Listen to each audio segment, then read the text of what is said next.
नमस्ते viewers, welcome to Jaipur dialogue USA and Jaipur dialogue. स्वागत है आज आपका और बहुत बहुत धन्यवाद सपोर्ट करने के लिए और हमें देखने के लिए, हमारी बातें सुनने के लिए। तो इससे पहले कि मैं शुरुआत करूं, रिक्वेस्ट करूंगा, please like, subscribe, support our channel, both the channels Jaipur dialogue and Jaipur dialogue USA, to reach new milestones every time. आज एक शो हमारा जो मैंने डॉक्टर ओमेंद्र रत्नू जी के साथ किया था, वो जयपुर डायलॉग पे चल रहा है। उसकी चर्चा है हिंदुओं एक ही चॉइस है, लड़ो या मरो। वॉच करिएगा, सुनिएगा सीरियसली, राइट। बहुत ही जरूरी है हम सबों के लिए जागरूक होने के लिए। उसी बात को आगे बढ़ाते हुए आज मैं चर्चा कर रहा हूं उन दो महान हस्तियों का। और जब मैं उनको महान हस्ती कह रहा हूं तो मैं सीरियसली मजाक कर रहा हूं उनके बारे में, क्योंकि हमें उनके बारे में सोचना पड़ेगा। कहते हैं कि बहुत बार ऐसा होता है कि दुश्मनों को देख करके टाल देना एक अलग बात होती है, लेकिन उनकी बातों को सुन करके सोचना पड़ता है हमें कभी कभी। तो ये दो महानुभाव हैं, ओसामा बिन लादेन और जॉर्ज सोरोस। मेरा पूरा विश्वास है कि आप इन दोनों नामों से परिचित होंगे। एक तो जा चुका है ऊपर नीचे से होते हुए पानी के थ्रू, और दूसरा अभी ही is waiting for his time to come. लेकिन दोनों ही शख्स के बारे में एक चीज माननी पड़ेगी कि ये जो है, जो मैं कहता हूं कि कंबाइन जो होता है, जिसकी अनहोली अलायंस जो कहते हैं, जो unholy alliance of of Khalistanis, Islamist on one hand, उसके बाद एलिट्स, जिसको मैं कहता हूं जेम्स बॉन्ड विलन, मेगालोमेनियक बिलियनियर्स, जो अपनी दुनिया को अपने हिसाब से बनाना चाहते हैं, और तीसरा सोशलिस्ट कम्युनिस्ट। इन तीनों का एक अनहोली अलायंस बना हुआ है, और उसके सीधे नोक पे हम हैं, हम और आप हैं, हिंदू हैं, सनातनी है। क्योंकि हम जो है, अंग्रेजी का फ्रेज है, हम उनके लिए अनफिनिश्ड बिजनेस हैं। और इस बात को हमें थोड़ी गहराई से सोचना पड़ेगा मन में। जानने को तो बहुत सारी चीजें इंटरनेट पे हैं, आप गूगल करके कुछ भी पढ़ सकते हैं, लेकिन इस बारे में आपको सोचना पड़ेगा कि एक कॉमन क्या चीज है इनके लिए।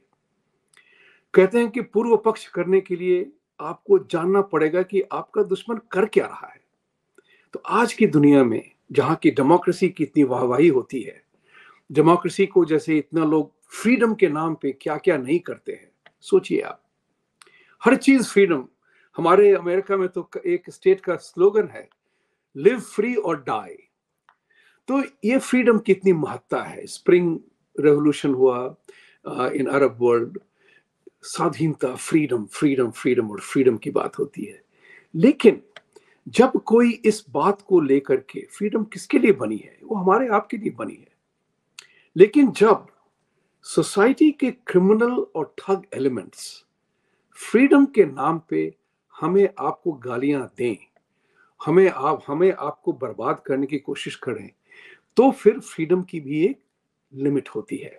और मैं इसका उदाहरण आपको देता हूं स्पोर्ट्स के अरेना से, सोशल लाइफ में, कि जैसे कि आप नंगे सड़क पे नहीं घूम सकते हैं, उसके लिए एक है इंडिसेंट एक्सपोजर के नाम पे आपको पुलिस अंदर कर सकती है, राइट। लेकिन जब खास व्यक्ति, खास समुदाय के लोग जब प्राइड परेड करते हैं और तब वो नंगे होके दिखाते हैं अपने शरीर को, बच्चों को, तो उस वक्त में क्या होता है? हम और आपकी अपनी मर्यादा और अपने भलमनसाहत को बचाना पड़ेगा, मर्यादा को बचाना पड़ेगा कि रूल है यहां तक और इसके बाद नहीं। लक्ष्मण रेखा की बात आती है, this far and no further. वो जिस तरह से हमने आपको पहले भी कहा है कि जिस तरह से फ्रीवे की स्पीड लिमिट होती है, हर जगह स्पीड लिमिट होती है, कहीं 25, कहीं 45, कहीं 50, कहीं 65। There is a speed limit, there is a discipline. Sports के फील्ड में देखिए, स्पोर्ट्स फील्ड में भी मेजरमेंट होती है ग्राउंड की, बॉल होता है, उसका भी रूल होता है, उसके बाद आप अपनी इंडिविजुअल टैलेंट और क्रिएटिविटी दिखाते हैं, कानून तोड़ के नहीं, कानून के अंदर। इस बात को मान करके मैं ओसामा और सोरोस की बात करता हूं। एक चीज जो मुझे बहुत लगी, ओसामा बिन लादेन अमेरिका को, वेस्टर्न वर्ल्ड को बर्बाद करना चाहता था। उसका टूल क्या था? टूल था freedom of expression, freedom of speech. I don't agree with you, but I will adopt a violent tool to destroy you. Right? I'm not guilty until proven. तो ओसामा बिन लादेन को अगर capture किया जाता, मान लीजिए, तो उसको किसी कोर्ट में प्रूव करना बिल्कुल ही असंभव था कि उसने सारा 9/11 किया था। Such people take advantage of the rule of law. वो बड़ा अच्छा सा स्टेटमेंट है कि criminals, thugs and elements like that take advantage of the compassion of the society and the rule of law. जिस तरह से जॉर्ज सोरोस ने ऐलान किया था 2-3 साल पहले वर्ल्ड इकोनॉमिक फोरम में कि he was committing $1 billion to remove Modi and bring back democracy and demolish Hindutva in India. Think about it. उसकी फ्री स्पीच को माना गया। बहुत सारे हमारे हिंदू भाई बहन भी यही कहते थे, oh, he is exercising freedom of speech. But freedom of speech to destroy somebody is not a freedom of speech. मुझे दुख इस बात का हुआ कि मर्यादा को और नैतिकता को बचाने के लिए, मर्यादा और नैतिकता को बचाने के लिए हमें भी फ्रीडम ऑफ स्पीच पे अंकुश लगाना पड़ता है कभी कभी। तो इस बात को सोचिए कि इंडिया में खास करके, जबकि सोरोस ने पूरा यंत्र तंत्र और कहते हैं स्पाइडर का वेब बिछा रखा है एनजीओस के थ्रू और वेरियस अदर ऑर्गेनाइजेशंस के थ्रू, क्या हम उसका एक्चुअली मुकाबला कर रहे हैं? क्या हमने नैतिक तौर पे, क्या ये एक सामाजिक अभियान निकला कि Soros has no right to make that statement, to destroy a country, to destroy its leader, to destroy Hindutva and bring back democracy? Think about it. He is violating the tenets of democracy by saying he is protecting the tenets of democracy. You see this? आपको याद होगा, शायद हमने एक programme किया था संजय दीक्षित जी के साथ, जिसमें हमने कहा था सॉल अलिंस्की की जो मॉडल है, blame the opponent for exactly what you are doing, one of the very interesting tools. तो ये सारे के सारे डेमोक्रेसी की टूल को यूज करके ये कह रहे हैं कि हम डेमोक्रेसी की टूल को अब यूज कर रहे हैं। मैं आपसे ये पूछना चाहता हूं कि क्या किसी ने जॉर्ज सोरोस को ये कहा कि ये गलत बात है नैतिक तौर पे? आपको फ्रीडम ऑफ स्पीच है, लेकिन नैतिकता के नाम पे, ह्यूमैनिटेरियन नाम पे, ये आपको नहीं करना है। मैं इस बात पे और भी कहना चाहता हूं।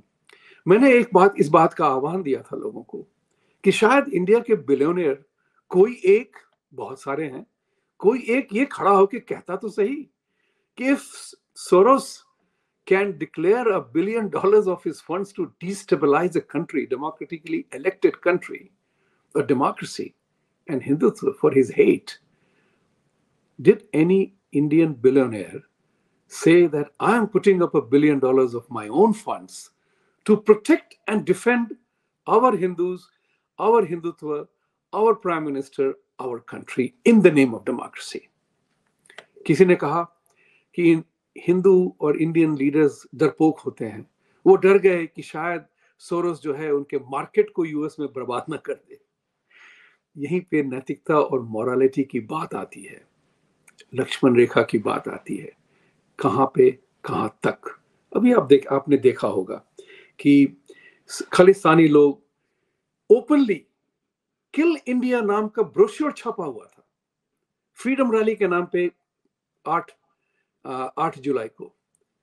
यहां न्यूयॉर्क, वॉशिंगटन, टोरंटो वगैरह में उन लोगों ने धमकी दी थी, जिन्होंने यहाँ के दूतावास के कर्मचारियों को उन्होंने थ्रेट किया था, एम्बेसडर को थ्रेट किया था। छोड़िए साहब, कोई छोटा मोटा कर्मचारी, एक ही इंसान क्यों ना हो, एम्बेसडर को ओपनली थ्रेट किया था किल इंडिया नाम पे।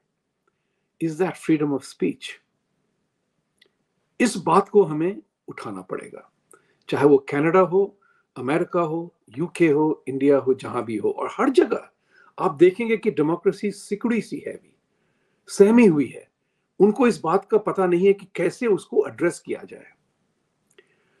स्वीडन में एक बंदा है, प्रोफेसर है, वो सारी की सारी उसकी ट्वीट हेटफुल होती हैं हमेशा। भारत के कर्मचारियों ने उसकी ओसीआई रद्द कर दी। उसने हाईकोर्ट में पिटीशन डाला और हाईकोर्ट ने कहा कि authorities acted without giving substantive reason.